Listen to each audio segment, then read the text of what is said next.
All right. Good morning, good afternoon, wherever you are. Thank you for joining us. We're going to give just another minute here to let everybody get joined in and get their audio set up here.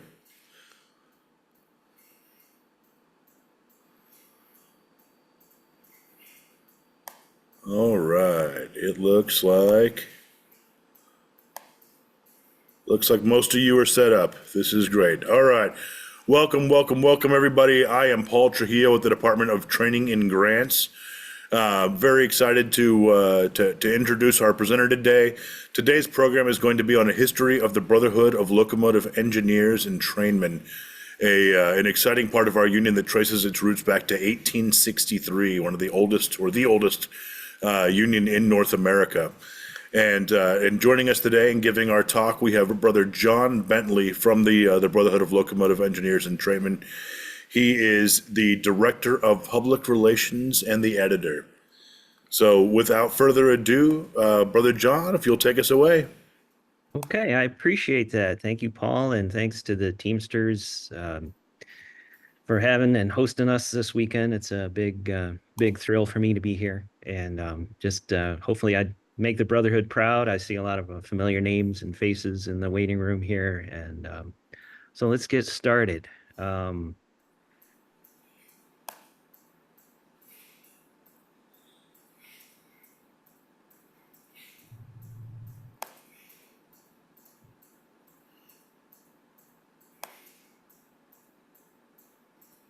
Okay, as Paul said, we trace our history to 1863. The Union was founded in Marshall, Michigan. Um, we did this graphic a couple of years ago, sort of honoring the men that founded the Union. Um, Originally, 1855 is when there was first discussions that took place about forming a union, but that kind of went by the wayside when the Civil War broke out. Um, William D. Robinson was one of the movers and shakers of that 1855 meeting that took place in Baltimore. And he would later relocate to Marshall, Michigan, where he worked for the Michigan Central Railroad. Back in those days, locomotive engineers had abominable working conditions. Derailments and collisions were frequent. Um, when an engineer was resting, he was expected to be engaged in repairs on his locomotive. Um, Oftentimes, when they would travel, take a train out of town, if they wanted to get back home, they had to pay their own way to get back. It was a very dangerous, risky job. But, in spite of the hardships, it was an honorable craft. Engineers took pride in their work, just like they do today. Um, this is a typical locomotive and a bridge construction from during the Civil War era. Um, These intolerable conditions led to the creation of the BLET. Back then, engineers got paid $60 a month, provided that they ran 2,500 miles. The engineers complained about the low rate of pay, so they approached management, and surprisingly, management agreed to give them a raise. However, railroad management being railroad management, they changed things up in such a way that no engineer could ever make $85 per month. And in fact, most of them saw decreases in their pay. That led to the engineers to get together and decided to do something about it. And what they were doing at the time was actually illegal in the United States. They were not allowed to have a union. They were not allowed to collectively bargain for their pay and benefits. So they had to meet in secret. And they met in the home that's pictured here, the home of William D. Robinson. It still stands there in Marshall, Michigan. And there's a historical marker in front of the home. It's a private residence now, but it's a historic place. So these engineers decided they would map out a plan, and they were going to form a union.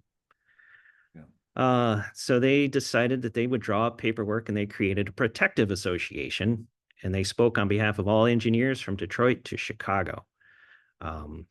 Management at first was a little, not too friendly, but one of our delegates, Sam Hill, is quoted, 162 years later. I think this is a great quote. He said, "We are here as gentlemen representing gentlemen and desire to be treated as such." So as a result, management granted the whole of their requests, and it was decided to have general movement to general meeting was a call was held for a general meeting in Detroit on May 5th, 1863. Those men met here, the Firemen's Hall in Detroit. It marked a new age in the organization of American railroad workers. 12 delegates represented 5 different railroads. They drafted a constitution.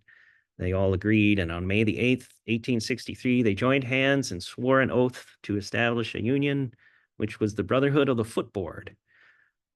Between May 8th and August 1st, they had organized 10 locals across, mostly in that Michigan area, Michigan and Ohio, Indiana area. What you see here is one of the original charters. This one is from 1864. It's on display at our headquarters in Cleveland. The first year of the union was pretty rocky. There were several unorganized or unauthorized strikes, I should say. A lot of them backfired. But for whatever reason, most of the animosity was directed at William D. Robinson, who was the founder of the union. So the delegates at the first convention in 1864 changed the name of the union to Brotherhood of Locomotive Engineers, and they changed the bylaws to say you had to be a working engineer in order to be the president or the grand chief. Since it's kind of unfair to Robinson, he was out of a job, and that was a difficult time in our history. But one interesting fact, the 1864 convention was in Indianapolis, and right after the Civil War was over, there was a Confederate prisoner of war camp. So there were rumors that a group of Confederate spies were coming to town in disguise to break out these prisoners. So it just so happened that the Brotherhood was having its convention there, and they immediately became, suspect number one, I guess you could say. And so the entire meeting was held under, they posted armed guards outside the meeting hall, and all the delegates were, tailed wherever they went when they went to their hotel when the meeting was over. So that's just a little interesting history there. Here's a picture from the Library of Congress. It shows what railroad map that shows what the tracks were like back then. And I kind of zoomed in a little bit here. You can see the Michigan Central goes right from Chicago to Detroit. It was a pretty main artery on the back then. 1860s, there were a lot of firsts for our brotherhood. You see on the right there, the Locomotive Engineers Monthly Journal was first published in 1867. We still publish the Locomotive Engineers Journal to this day. December 5th, 1865, a Canadian division was formed. Most, like the Teamsters, they call them locals, but we call them divisions. So our first Canadian division was in 1865. 1875, we got one of the earliest contracts between a railroad and a union, which was with the New York Central Railroad. This is an example of sort of the ornate documentation that the union used back in those days. This was a membership certificate that you could use to prove that you were a member of the Brotherhood. 1867, we started our own life insurance company. I had mentioned earlier that the occupation was pretty dangerous, one of the most hazardous occupations in the land. And our members couldn't get life insurance because nobody would insure them because it was such a dangerous craft. So the union filled that need. They established their own life insurance association, and it was a great benefit to our members and their families. Charles Wilson voted out of office. He was president, Grand Chief Engineer for about 10 years. PM Arthur took over. He ended up being the longest serving president in our history. He worked for the New York Central Railroad, and during his time as a working locomotive engineer, he operated the part of the Lincoln funeral train when it passed over the New York Central territory, which was a huge, huge honor for any locomotive engineer back then. And this is kind of shows where the New York Central was back in the day. I think this map is 1876. So you can see back in those days, our union had a lot of Masonic rites, heavily influenced by the Masonic lodges. And, you see the regalia the gentlemen in the front row are all wearing. And we still have that regalia, not this exact set, but we have examples of that on display at our history museum in Cleveland. It's pretty interesting. The government was influenced.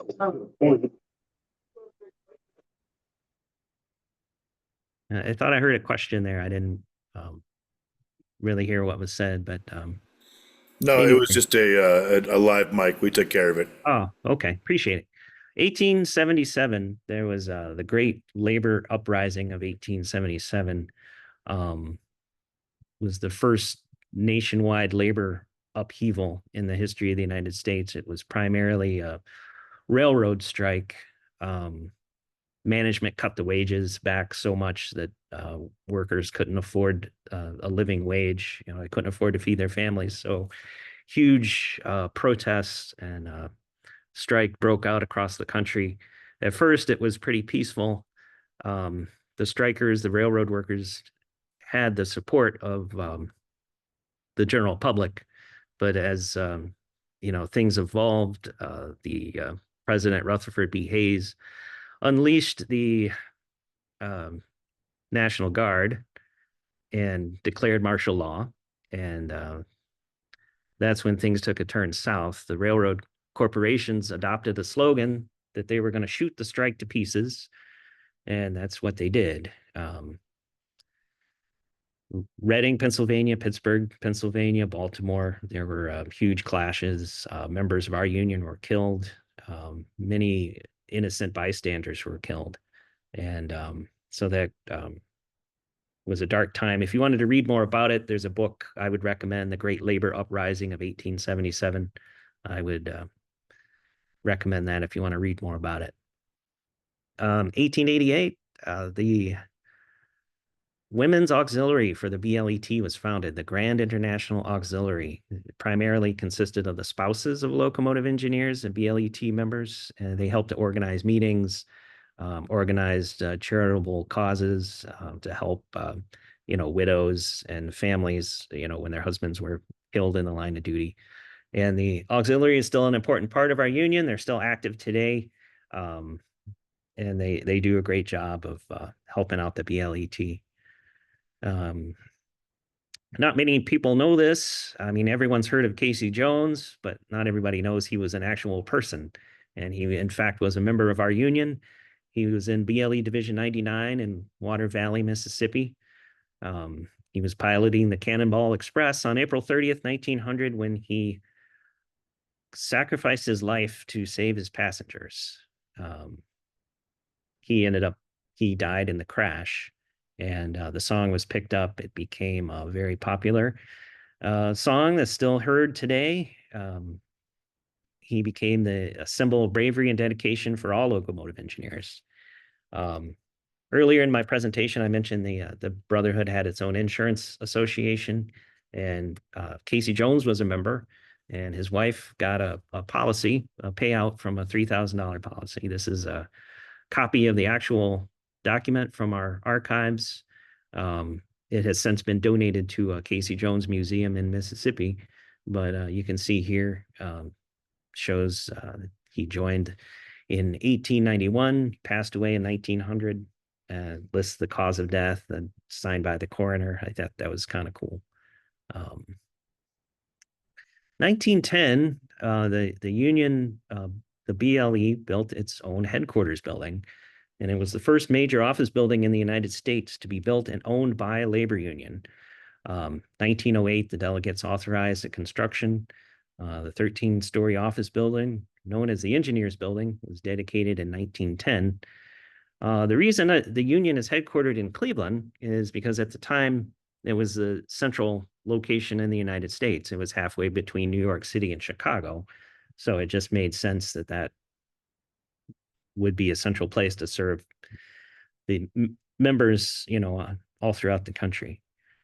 Um, The building was constructed specifically with a 1,200 seat auditorium. Back then, the union would have a convention every year or every 2 years. And instead of renting space at a hotel or a convention hall, we just had our conventions at our own building, which saved a lot of time and made a lot of sense. When the building, when the auditorium was not in use by the union, they rented it out to different civic groups, performing artists, and things of that nature.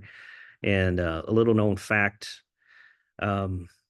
is that a very famous Cleveland artist got his first paid performance was in this engineers building in the auditorium. Not many people know, but Bob Hope first performed when he first paying performance was here on this stage in the Locomotive Engineers building. And I thought that was just kind of a cool thing to share. Warren Stone was our Grand Chief Engineer. He had a flair for finances and got the Brotherhood involved in a lot of multi-million-dollar business ventures. We owned banks, we owned stocks, we owned all kinds of things. So the union had a lot of money back in the days. You could say they had enough money to print their own money, and you see here these bills bear the mark of the Engineers National Bank of Cleveland. So pretty well to do back in the day. We use that power for passing laws to make the country safer. 1915, we started working with the other rail brotherhoods to pass an 8-hour workday. It became the first federal law dealing with overtime pay. And the Adamson Act of 1916 was signed by Woodrow Wilson. And a copy of the law and a letter from Wilson that bears his signature, along with the pen that he used to sign the law, is on display at our headquarters in Cleveland in our History Museum. Warren Stone passed away in 1925. He was so highly regarded as a labor leader. He was featured on the cover of Time magazine at one point. His funeral procession stretched over a mile long. This was back in the days, they didn't really have cars. They just carried the casket through downtown and blocked all traffic through downtown. So it was a pretty big deal back then. In addition to the engineers building, we constructed the Standard building, which was our bank headquarters back then. 22-story building was the tallest building in Cleveland at the time. And when we lost the engineers building, we moved across the street to the Standard building.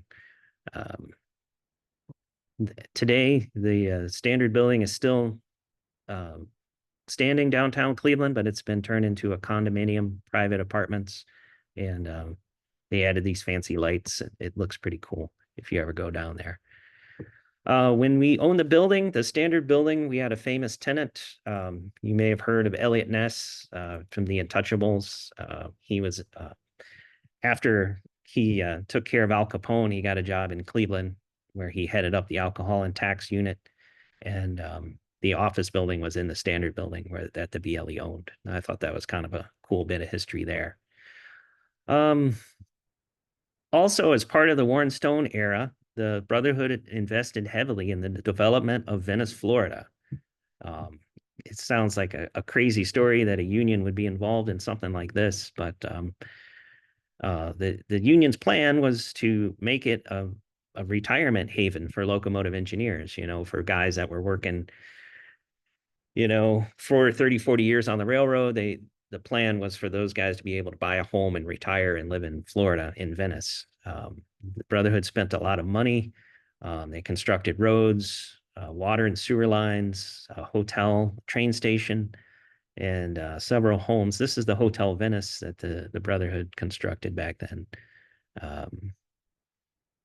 And then you see here on the right, these images here were published in the journal, the Locomotive Engineers Journal, is kind of a way to entice members to come down and visit Venice and to consider buying a home. Unfortunately, The stock market crash of 1929 sort of forced the Brotherhood to foreclose on many of the loans, and all of the high finance sort of all came crashing down. So if you want to read more about our dealings in Venice, there's a book, Venice in the 1920s by Greg M. Turner. I would recommend you check that out. So in 1937, I think probably part is the WPA program back in the day. The union contracted a team of artists to paint a mural. It was called The History of the United States Locomotives, and it's a massive mural. It's in our building in Cleveland. Now you can, if you ever come by, you can see it. It's 110 feet wide and 42 inches tall. And it depicts the development of railroad transportation in the United States. And it starts with some of the earliest locomotives, like you see here. This was the Tom Thumb locomotive. And there was a famous race where the man versus machine, I guess, or a horse-drawn carriage was pitted in a race against the steam engine. And the steam engine got out to a big lead, but then they broke down and the horse ended up coming in first place. So it's kind of but that's depicted in this mural that's in Cleveland. There's been also, it wasn't just locomotives that were depicted in the mural. There's a panel dedicated to locomotive engineers and firemen, the railroad workers. It's a great mural. Little known fact, the Superman comic book started in Cleveland. The two men from Glenville High School that invented it were from Cleveland. And one of the artists who worked on our mural, Leo Novak, he ended up working with the Superman team. He was an illustrator and an inker on some of the early Superman comic books. And I just thought that was kind of a cool tie-in with the new Superman movie that's out in theaters now. A lot of it was filmed in Cleveland. So I just wanted to mention it in the PowerPoint here today. Novak was famous for creating a bald Lex Luthor. Prior to Leo's work, he always had red hair, which is kind of his claim to fame, I guess. In the 1940s, World War II, BLE members carried 90% of all military freight and 97% of all military passenger movements during World War II.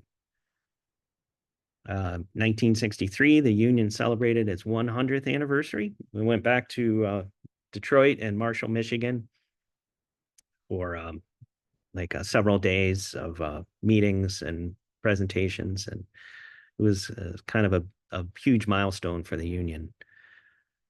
In the 50s and 60s, the industry switched over from steam to diesel, and we did all we could to protect the firemen.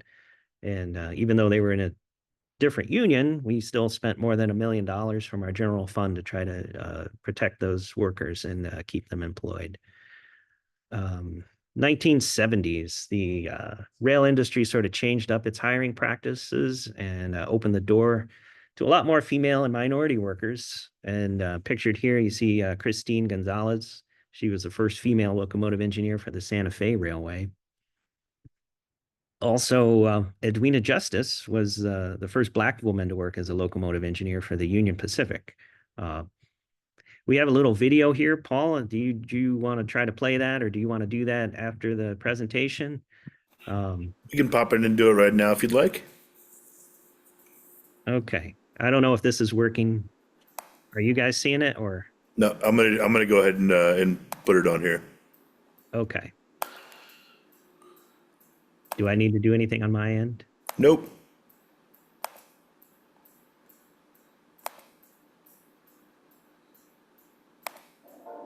The real thing was just being here at the window and you could see all around. You could really just enjoy life. Just enjoy being quiet, and the only sound you could hear were the wheels on the tracks. Edwina Justice grew up in Omaha and came of age during the Civil Rights Movement. I was encouraged all the way through school until I got to be in high school. And one of the counselors told me that there wasn't any need for us to go and take college prep courses. In 1960, she graduated from Omaha Technical High School and began working in the area. About 1967 or so. And I went down to Union Pacific to put in my application, and they wouldn't even let me fill an application out. These were changing times, and just a few years later, Edwina ran into a former classmate who was working for Union Pacific. She asked him to put in a good word for her, and it worked. In 1973, UP hired Edwina as an office clerk. And at that time, there were probably maybe 5 Black women doing clerical work, and I was very proud of myself. Edwina moved up the ranks, becoming a traction motor clerk where she kept track of repairs. My job was to check on traction motors and see where they're pulled out, and I didn't even know what a traction motor was.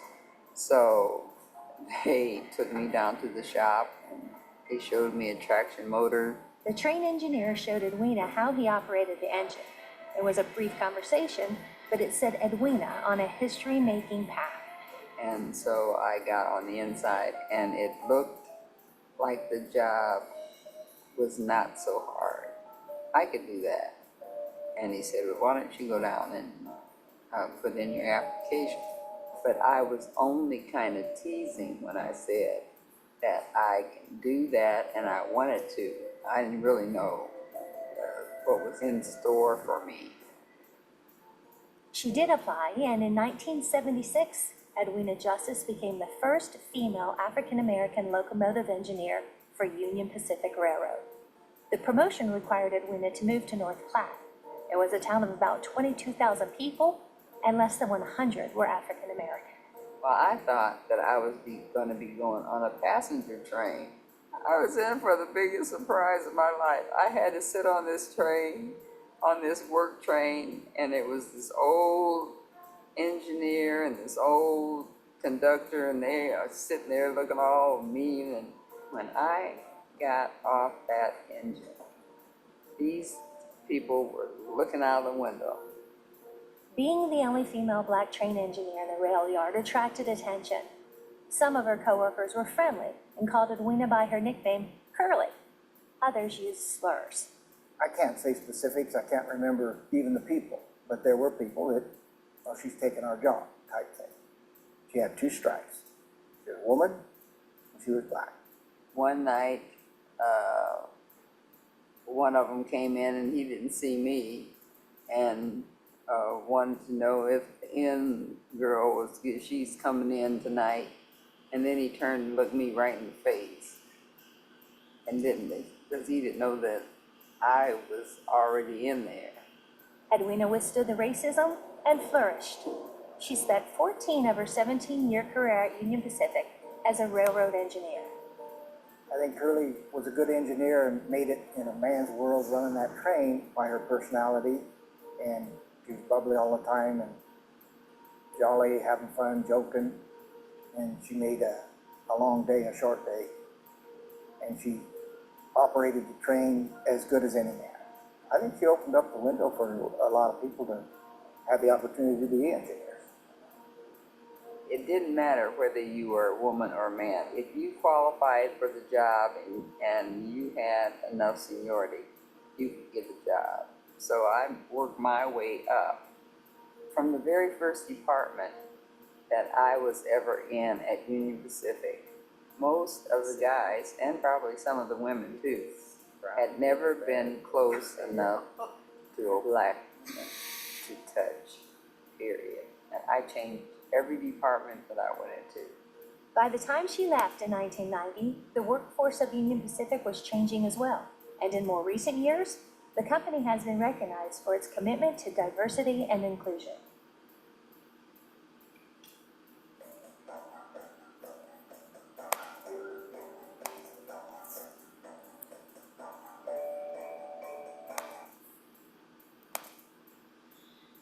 All right, brother, we'll turn it back over to you.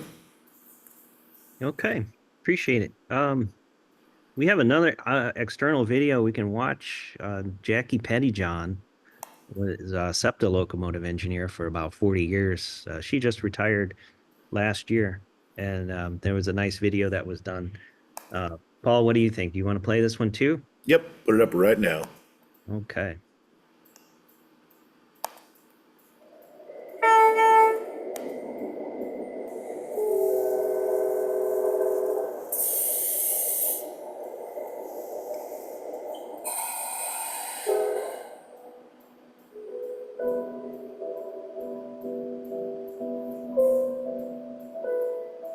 When it's a nice night out, definitely have the window open and just enjoy the breeze, and you feel the nature firsthand, and that's beautiful. I never saw myself as a pioneer being the first of anything, never dreamed of it. I've been doing the night shift for 20 years. It took a little while to get used to the night shift, but after about a few weeks I adjusted to it. I really like it a lot, and it's just peaceful and serene, and I don't plan to come off of it.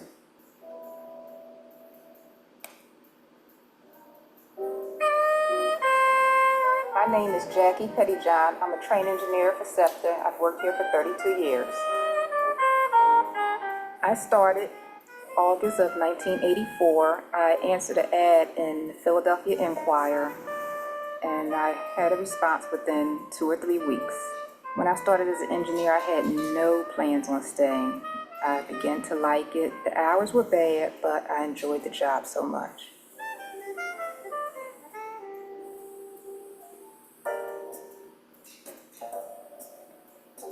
Oh, Jackie. I call her the first lady because she was our first female engineer at SEPTA. In 1985, I was promoted as the first female engineer, and I felt the pressure. I felt like all eyes were on me. And it took a while for me to become comfortable because we had some old timers who were a little reluctant to work with me. They were in disbelief to see a female engineer. The old timers would tell me, what are you doing out here? You should be working another type of job. It's the passengers. They gave me a source of inspiration. High fives, and it's good to see a woman out here, but it was really positive, and even the smiles and the facial expression were encouraging. My typical workday starts at 11. I'll come in and have a job briefing with my conductor, and then we go and we'll take out the wire train.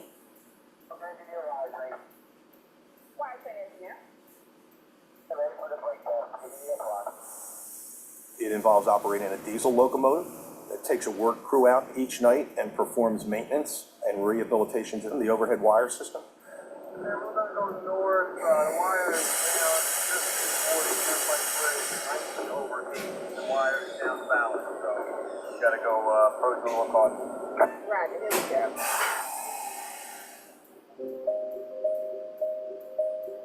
The night shift hasn't had too much of a negative effect on my family.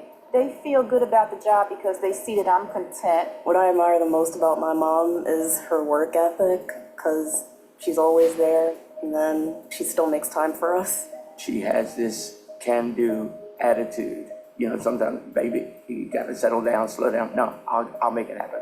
Every night she goes to work and she could be in pain, not feeling well, and every night I see her just storming on out of here. It's very inspiring.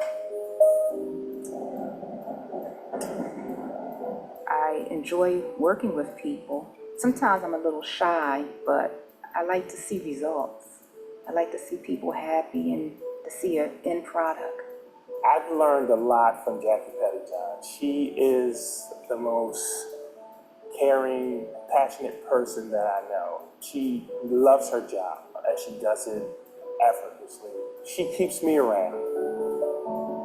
Over the years, I've become more confident in myself. I was a little on the shy and timid side, but over the years, I feel that I've become more comfortable in my position. Jackie is just a fantastic, wonderful employee. She's exceedingly professional. I could not say enough good things about Jackie Pettyjohn. She's just awesome. I've never come straight out and told her that she's actually my idol, and I look up to her here. I've stayed dedicated because it's fun and I go home happy. I have no idea what I'd be doing now if I hadn't answered that ad. I don't think I'd be as happy as I am now. I'm almost sure I wouldn't be. 32 years later, I have enjoyed the ride. Definitely. No doubt. No regrets.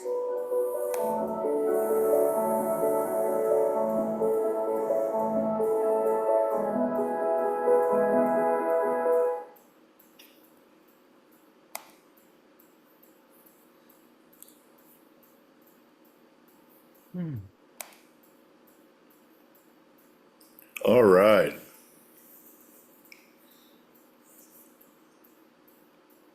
All right. I thought that was important to show. Jackie was member of the BLET and was very involved in all the causes that the union stood for. And I thought that was a nice profile video to share. In the 1980s, moving on, there was unfortunately, there were some high profile derailments and collisions. And so the Federal Railroad Administration began drug testing workers. So the union stepped up with its own kind of peer involvement program to prevent the use of alcohol and drugs while on duty or subject to call. And we launched Operation Red Block 41 years ago, just had its anniversary last year. It's a successful program. It's primarily at CSX right now. But there are other programs at other railroads. 1989, BLET became the first union to establish a formal accident investigation team. We created the Safety Task Force, which is still around today. We assist the National Transportation Safety Board investigating railroad accidents and helping to determine probable cause and contributing factors. And our assessments always take into account the viewpoint of locomotive engineers and trainmen. 1991, the union established an education and training department, and it's still around today. We have a state-of-the-art training center at our headquarters in Cleveland, and we provide training to all officers and all members at all levels of the union. It's, primarily for local division officers, but we have training for higher up folks as well. It's a really nice state-of-the-art center. 1992, we became more politically active as a union. 1992 was the first time in the history of the union that we endorsed a president. We had always kind of stayed out of the politics, but in 92, we endorsed Bill Clinton for president. And the union also started up its own PAC fund, Political Action Committee, and that's still around today. And we also launched our website in 1995 or 96, I think. So we were getting fancy. 2004, January 1, we officially merged with the Teamsters, changed our name after 140 years of being the Brotherhood of Locomotive Engineers. We became the Brotherhood of Locomotive Engineers and Trainmen. We had held town hall meetings throughout 2003 with our members. We did a membership survey. That survey was overwhelmingly positive in favor of merging with the Teamsters. And when it came down to a vote, 81% of our members voted in favor of merging. This was the center spread of the Teamster magazine from March and April of 2004, sort of introduced us to the Teamster membership at large. I mentioned earlier in the presentation that we had Canadian members as part of the BLE. For whatever reason, due to the nature of the Teamster bylaws and the Department of Labor regulations, those Teamster members had to leave the BLET, and they had to join Teamsters Canada. So they formed the TCRC, Teamsters Canada Rail Conference. 2013, we celebrated our 150th anniversary. And as we did with the 100th, we traveled up to Detroit for meetings with guest speakers, and we published a series of special publications throughout the year. excuse me, magazine. We published a history book. We have a video, a 150th anniversary video. I saw on this call, brother Herb Harris is with us. He sort of helped put this photo together back in 2014 at our national convention. This is our African American Coalition of BLET members. These are delegates and guests who were representing their divisions at the convention. 4 years later, same group. There's Herb again. The group's a little bit bigger. And 2022, yet again, the group has grown again, just strengthening our union through diversity. And I want to give a special shout out and a thanks to Herb for putting all this together. So I thought I would sort of wind things down.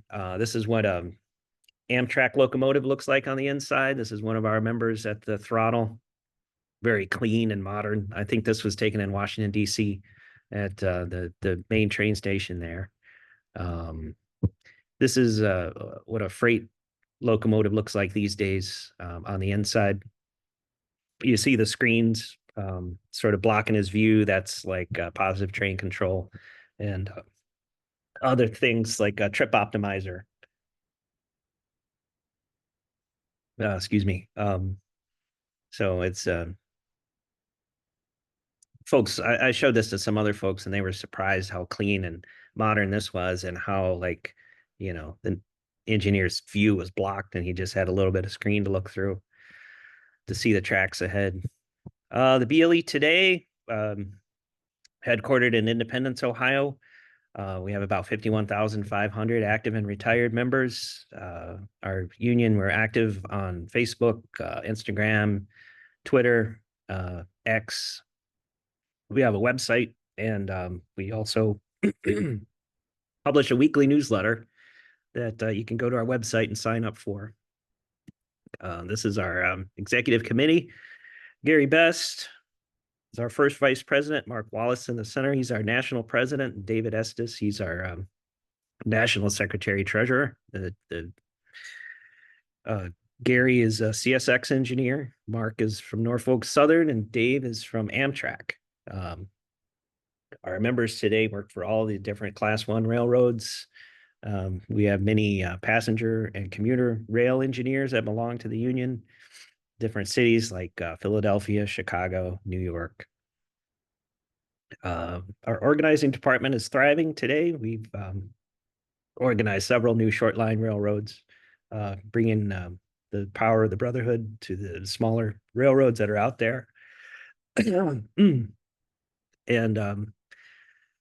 just some of the issues that our members are facing today.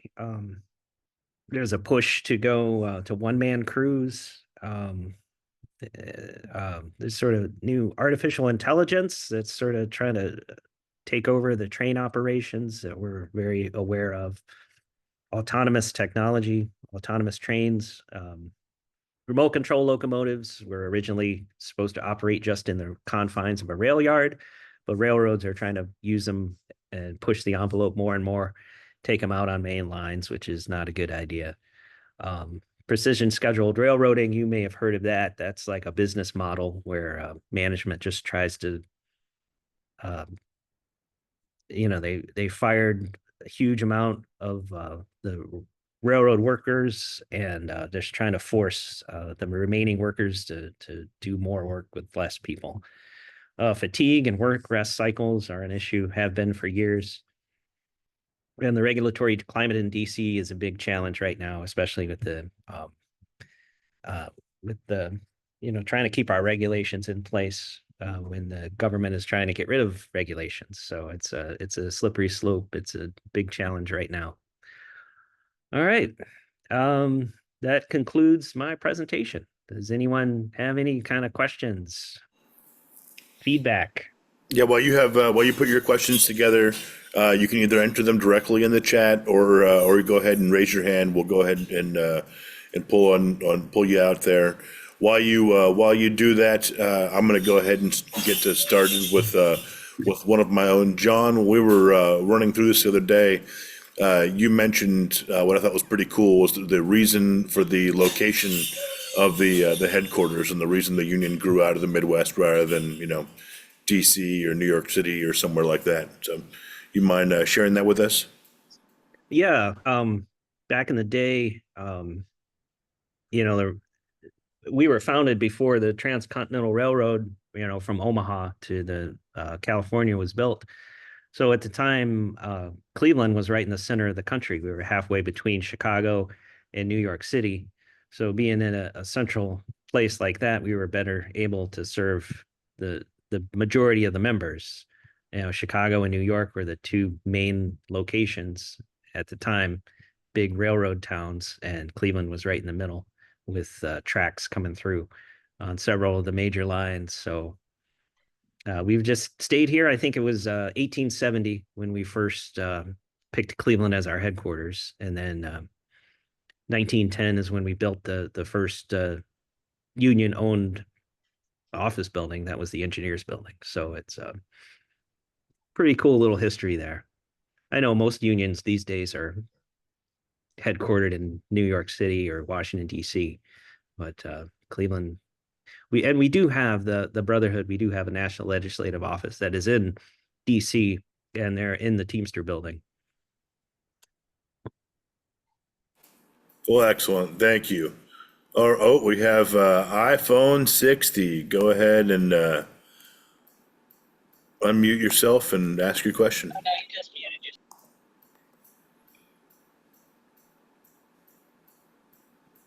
Hello. Hey. Yes. Hey, Paul. This is Eric Arneson, and I'm traveling, so I'm catching this while driving.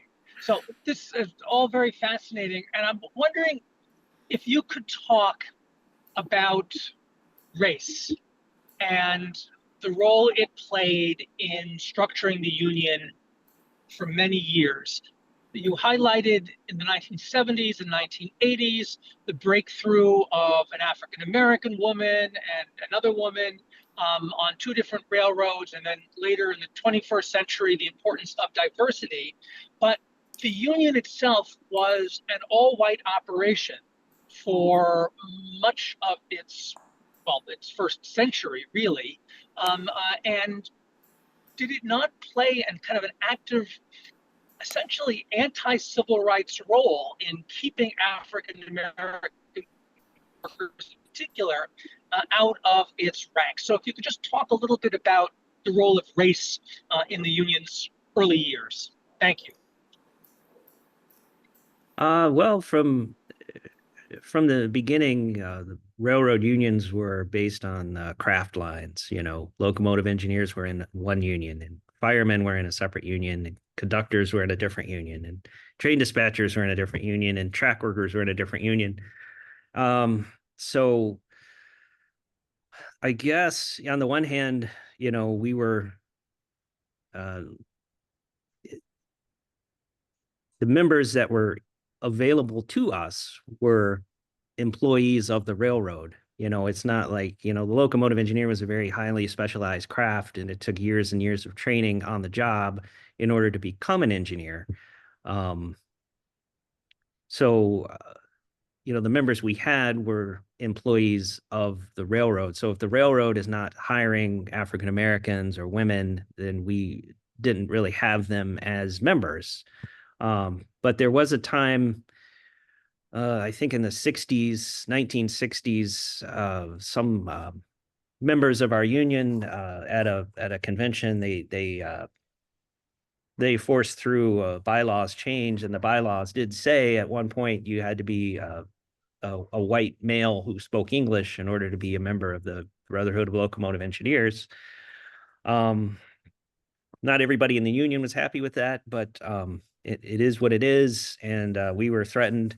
I don't know if we were actually sued, but Robert F. Kennedy was the Attorney General at the time, and either we were sued or we were threatened to be sued, and so we changed our bylaws in order to not be so outlandishly racist as it was at one point. But so to say, on the one hand, to say, we were just at the mercy of the railroad hiring practices. It's sort of naive to say that, but well, because we weren't wholly innocent ourselves, but once I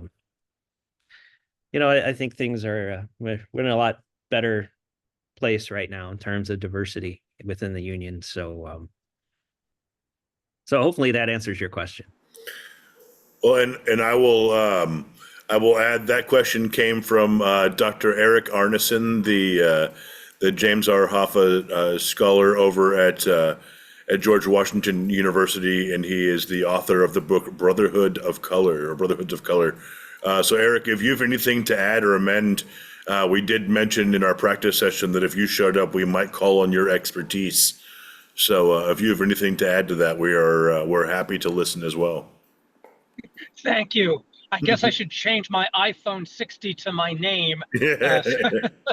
I hadn't actually realized that. No, I think that's correct. And I don't know about Kennedy and the threat of a legal suit, but the Civil Rights Act of 1964 was decisive in outlawing discrimination on the basis of race and various other categories by both employers and by trade unions. And while many trade unions were integrated and or had African American and other members, for years, not all did. So the Civil Rights Act was quite decisive. And at the end of the book that you just mentioned, I do chart a number of firsts of Black railroad workers who kind of broke the color bar, in the early mid 1960s. But the fact that the Brotherhood had in its constitution, provision about what you just said about being all white, I think is crucial. And it's not. I would just add that it's not. It's both. Yes, the employees of rail companies are white, but the union itself, its members refuse to work with African Americans. And there are instances, and this is more with the firemen than it is the engineers, but from the 1890s into the early 20th century, efforts by companies to weaken union protections by introducing or extending the use of Black labor was met with all sorts of resistance, including violence. So I just think it's an important part of the early story and how things have so dramatically changed. And institutions that once, like so many institutions, embraced white supremacy as, in their core ethos, have changed to become, if not engines of diversity, then at least examples of it.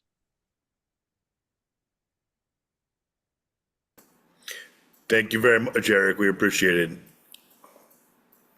Oh, Bill is waving. All right, Bill. Thank you very much. I just wanted to say, John, thank you very much for inviting me. My name is Bill Haberthor. I'm with the Venice Area Historical Society.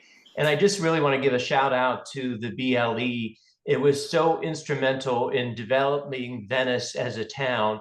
And we're very honored that we're starting in November of this year, we're going to have 18 months worth of centennial celebrations, culminating in March of 2027 with the centennial of the train depot. That's when the first train actually left our depot. And we have a rather large plaque on the side of the building, which John was instrumental in helping to write, honoring the BLE. And in our collection, we have some of the regalia that we highlight from the BLE. And many of the buildings that the BLE initially built are still standing. One in point is the Hotel Venice. So we invite you all to come down and help us celebrate, and just know that you are an extreme contributor to the development of Venice, and we greatly appreciate it. Bill, does that mean we get a discount on real estate for the future, or is that? If we could go back to those prices, depending on hurricane season, which we're in the full swing of, there may be some deals to be had. I'll keep you posted. We appreciate it. All right. Any other questions? You can either raise your hand or go ahead and unmute yourself.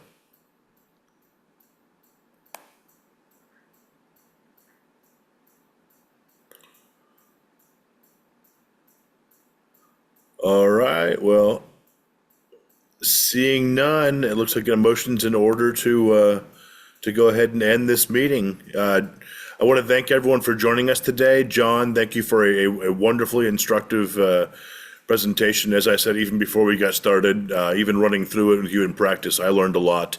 So we really appreciate you taking the time. And this is a project of the Human Rights and Diversity Commission, HRDC, with the Teamsters. Look out for the other programs. They do monthly programs. Anthony and Ruben do a wonderful job of putting these forward. Check your emails as more programs are announced as we approach more in different topics. So always an enjoyable time for me. Always something I look forward to. It's been a pleasure being with you, everyone, today in this Sunday morning or afternoon, wherever you're at. And I wish you a great day. We'll see you at one of the future upcoming presentations, hopefully. Thank you very much. Take care. All right. Thank you.